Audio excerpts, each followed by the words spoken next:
So hello welcome students, wireless classes की एक नए क्लास में आप सभी का वेलकम है। बेसिकली हमारा क्लास नाइन्थ में कंप्यूटर चल रहा था, चैप्टर नंबर फर्स्ट, और इसमें हमने ऑलरेडी बहुत से टॉपिक्स कवर कर लिए थे।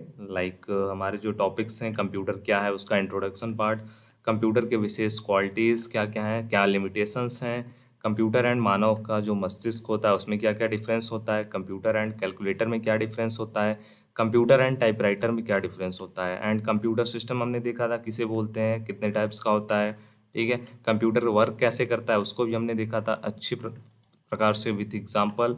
डेटा क्या होता है, इंफॉर्मेशन क्या होता है, एंड डेटा प्रोसेसिंग क्या होता है। ठीक है, इतने टॉपिक्स हमारे कंप्लीट हो गए थे। अगर आपने इन टॉपिक्स को, लेक्चर्स को मिस किया हुआ है, सो आप प्लेलिस्ट को वॉच कर सकते हैं, या फिर आप प्रीवियस जो क्लासेस हैं उनको देख करके आप इसको कवर कर सकते हैं। ठीक है, सो अभी हमारा जो आज का टॉपिक रहेगा वो रहेगा कंप्यूटर का डेवलपमेंट, या फिर कह लें कि कंप्यूटर का विकास। ठीक है, जैसे हम आप जानते हैं पहले हमारा जो कंप्यूटर था वो इस प्रकार नहीं था जैसे आज आप देख रहे हो।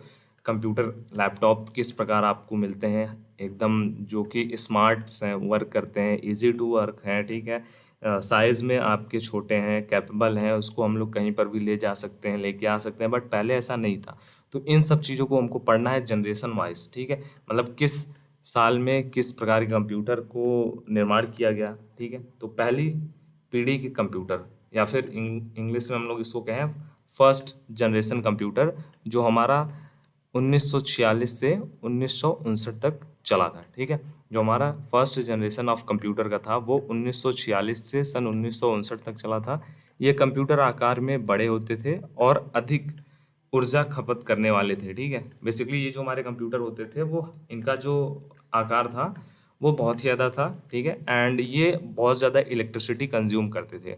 इस जनरेशन के जो कंप्यूटर हैं उनमें डेटा भंडारण के लिए पंच कार्ड का प्रयोग किया जाता था। इन कंप्यूटर का जो मूल आधार था वो वैक्यूम ट्यूब था। ठीक है, उदाहरण के लिए यूनिवेक, एनीवेक एंड आईबीएम एंड ये। ठीक है, ये हमारा क्या है, ये हमारे फर्स्ट जनरेशन के कंप्यूटर जो है उनका एग्जाम्पल है।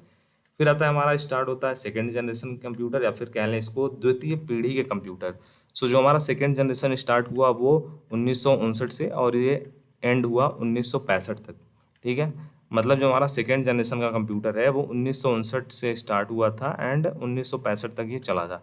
इस पीढ़ी के कंप्यूटर में डेटा जो होता है वो स्टोरेज के लिए पंच कार्ड की जगह चुंबकीय भंडारण उपकरणों का प्रयोग किया जाता था, एंड वैक्यूम ट्यूब की जगह ट्रांजिस्टर का उपयोग किया जाता था, जो हल्के, छोटे एंड कम इलेक्ट्रिसिटी को यूज़ करने वाले थे, खपत करने वाले थे। ठीक है, फर्स्ट जनरेशन में क्या था, इलेक्ट्रिसिटी ज़्यादा कंज्यूम करता था, आकार में बहुत ज़्यादा बड़े थे कंप्यूटर, एंड पंच कार्ड का उपयोग किया जाता था।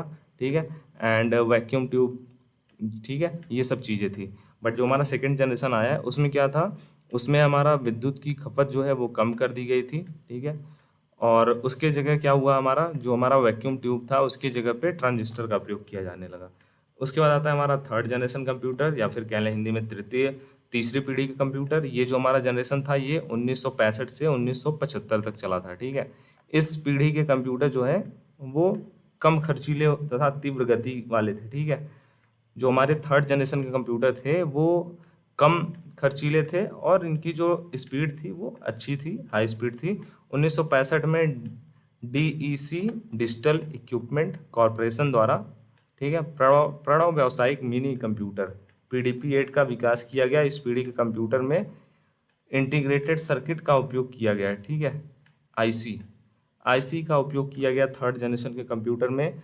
और जो हमारा नेक्स्ट है वो है हमारा फोर्थ जनरेशन कंप्यूटर, या फिर कह लें चौथी पीढ़ी के कंप्यूटर, जो हमारे एलएसआई, मतलब कि हमारे लैग इंटीग्रेशन, या फिर वीएलएसआई, वेरी लार्ज। ठीक है, यहाँ पे होना चाहिए लार्ज। ठीक है, लार्ज इंटीग्रेशन।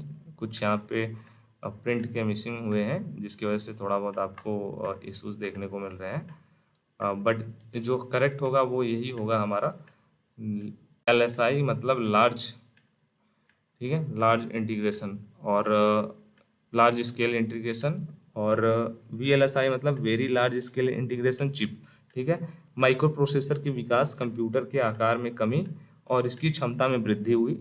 मतलब जो हमारा फोर्थ जनरेशन का कंप्यूटर था उसकी जो आकार थी उसमें उसको कम किया गया, इसकी जो कैपेसिटी थी उसको इंक्रीज किया गया, डेटा स्टोरेज की मेमोरी की कैपेसिटी को इंक्रीज किया गया, ऑपरेटिंग सिस्टम में MS डॉस, ठीक है, माइक्रोसॉफ्ट विंडोज़ तथा एप्पल ऑपरेटिंग सिस्टम का डेवलपमेंट किया गया।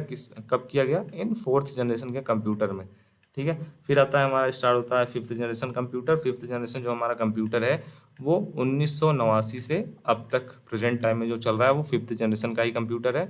इस पीढ़ी के जो कंप्यूटर हैं वो ULSI ultra large scale integration पर आधारित है। नेटवर्किंग के क्षेत्र में वह इंटरनेट के क्षेत्र में, ईमेल के क्षेत्र में WWW वर्ल्ड वाइड वेब का डेवलपमेंट किया गया, ठीक है। तो ये था हमारा पूरा का पूरा details about first generation, second generation एवं third generation, fourth generation and fifth generation के जो हमारे कंप्यूटर है उनका, ठीक है। नेक्स्ट टॉपिक में हम देखेंगे आगे का टॉपिक जो कि है हमारा